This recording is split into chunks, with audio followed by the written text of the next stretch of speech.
Hi, this is Don Parsons for TechRaptor, and we're here with people from Extra Life Guild Toronto at EGLX. Can you please introduce yourselves? I am Terry. I'm Kyle. And I'm Eric.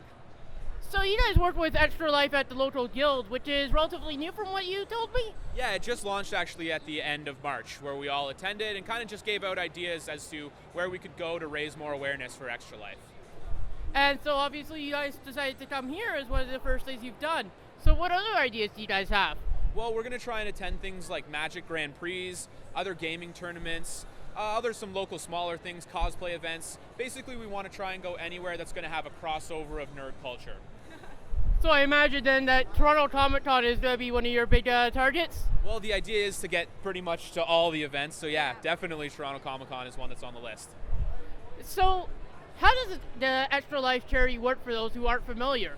So the way Extra Life works is there's a 24-hour gaming event. This year, 2016, it's on November 5th.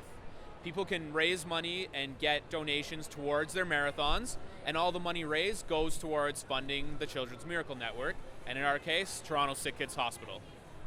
So the Toronto Sick Kids is the one that you guys approach to see on as the local one. However, for people in different areas of the world, they can choose to donate and have that targeted towards, or their streamer choice targeted towards something else, right? Absolutely, yeah. They can choose pretty much any hospital that's on the Children's Miracle Network list. There's a full range for people from all over North America. So what interested you guys in coming out and doing this in particular?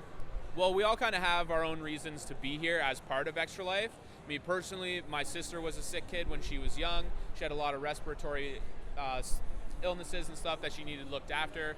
So, it kind of hits close to home. So really it's like I'm here to raise awareness and to make sure that people who go through the same situation as my sister have a more comfortable time than she might have in the past.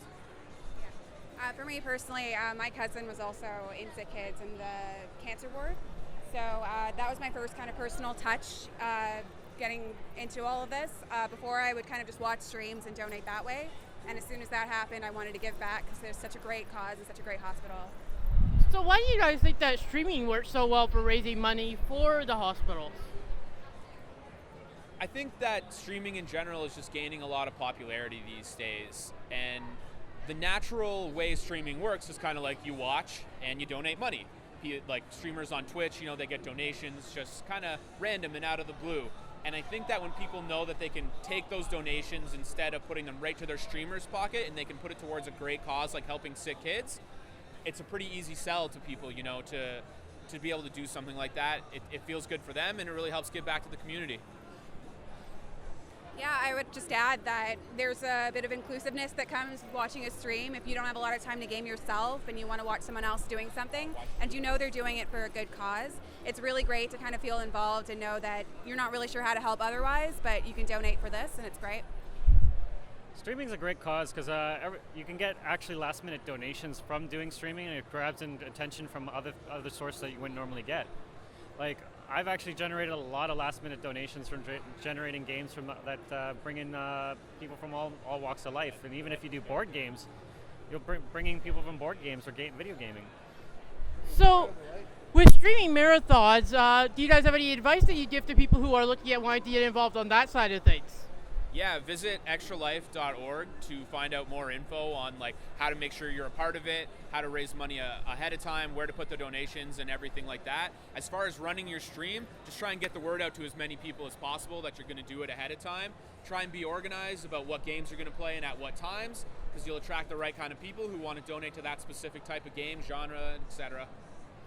Also add, take breaks and have fun with it. Don't just sit there and get frustrated and angry, especially if you're playing something super frustrating. Take breaks, have a little fun, make sure you eat, all those personal safety things. And on this site actually has a lot of great tips about how to pace yourself and manage that. And get your friends involved. The more people, the better. That way it motivates you to keep going, and that way you don't get stagnant, or you can even tag team, trade in and out, and that way you can take breaks, as they were saying. All right, is there anything else you guys would care to add? Just do this for the kids, guys. Great cause. Yeah, absolutely. We hope to get everyone out and game on, guys. Remember, have fun. All right, thank you for talking with us today, and we'll have this up pretty soon.